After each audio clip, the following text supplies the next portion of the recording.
యేసుక్రీస్తు నామములో మీ అందరికీ శుభములు. ఈరోజు మనము నిత్య జీవనం గురించి తెలుసుకుందాము. నిత్య జీవము అనగా నిత్యము జీవించుట, మరణము లేకుండా జీవించి ఉండుట. మరి నరుడు మరణం లేకుండా జీవించి ఉండుట సాధ్యమేనా? అసలు నరుని ఎవరు నిర్మించారు, దేనితో నిర్మించారు? బైబిల్ ప్రకారం చూద్దాం. ఆదికాండము 2:7. దేవుడైన యెహోవా నేలమంటితో నరుని నిర్మించి వాని నాసికారంధ్రములలో జీవవాయువును ఊదగా నరుడు జీవాత్మ ఆయను. ఈ వాక్యం ప్రకారం నరుని శరీరము దేనితో చేయబడింది? నేల మంటితో తయారు చేయబడింది.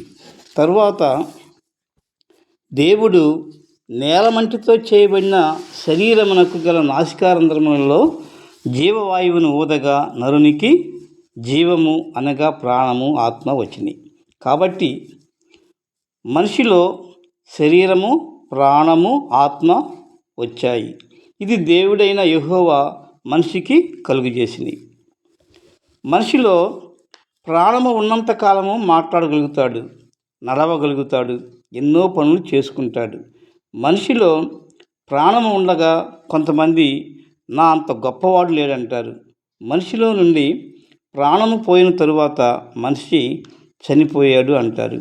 మనిషి బ్రతికి ఉండగా ఎంతో కష్టపడి ఎంతో అందముగా కట్టించుకున్న ఆ ఇంటిలో 2 రోజులు కూడా ఉంచరు. చనిపోయిన తర్వాత శరీరము వాసన వస్తుంది కాబట్టి డెడ్ బాడీని తీసి కొందరు తమ ఆచారం ప్రకారం ఆ శరీరమును కాలుస్తారు. కొందరు చనిపోయిన మనిషిని గొయ్యి తీసి గొయ్యిలో పాతిపెడతారు. మరి ఆదికాండము 3:19 ప్రకారము నీవు నేలకు తిరిగి చేరు వరకు నీ ముఖపు చెమట కార్చి ఆహారము తిందువు. ఎలయనగా నేల నుండి నీవు తీయబడితివి, నీవు మన్నే గనుక తిరిగి మన్నైపోదు అని చెప్పాను. ప్రాణము పోయిన తరువాత మట్టితో చేయబడిన శరీరము తిరిగి మట్టికి చేరుతుంది. ఇప్పుడు మనిషిలో ఉన్న శరీరము, ప్రాణము, ఆత్మలలో మొదట ప్రాణము పోయింది.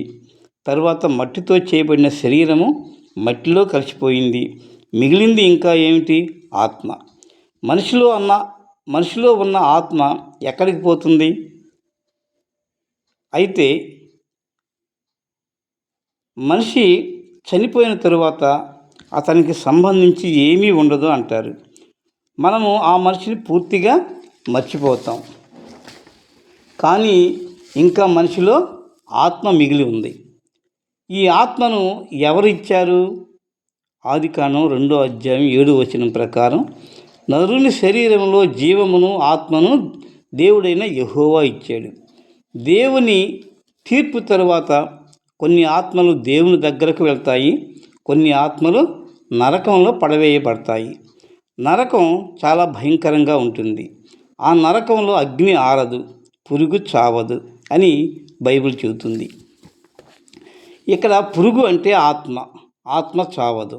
నరకంలో ఎప్పుడూ అగ్ని ఉంటుంది. అగ్ని గుండంలా ఉంటుంది, కాలుతూ ఉంటుంది. అది ఎంతకాలం అంటే కొన్ని కోట్ల సంవత్సరాలు, కొన్ని యుగాలు అలా ఉంటుంది. అయితే దేవుని దగ్గరికి వెళ్ళిన ఆత్మలు నెమ్మది కలిగి ఉంటాయి. కాబట్టి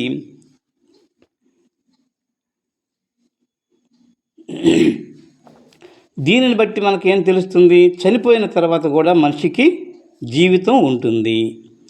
అది దేవుని దగ్గర ఉంటే నిత్య జీవము, నిత్యము సంతోషంగా ఉంటారు. అదే నరకంలో పడవేయబడితే భరించలేని బాధపడాలి. అది నిత్య నరకము. నిత్య జీవంలోనికి వెళ్ళటమా లేక నిత్య నరకంలోనికి వెళ్ళటమా అనేది మనిషి భూమి మీద తాను చేసిన పనులను బట్టి ఉంటుంది. బ్రతికి ఉండగా మనము మంచి పనులు చేయాలి. దేవుని మాటల ప్రకారం లేక వాక్యం ప్రకారం నడుచుకోవాలి. పాపపు పనులు చేస్తే నిత్య నరకంలోకి వెళ్తారు. దేవుని దగ్గర ఉన్న ఆత్మలు నెమ్మది కలిగి ఉంటాయి, సంతోషంగా ఉంటారు.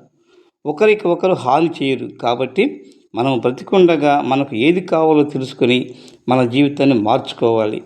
మనిషి చనిపోయిన తర్వాత కూడా జీవితం ఉంటుంది. దేవుని దగ్గర యుగయుగములు జీవించి ఉండటమే నిత్య జీవము. Thank you.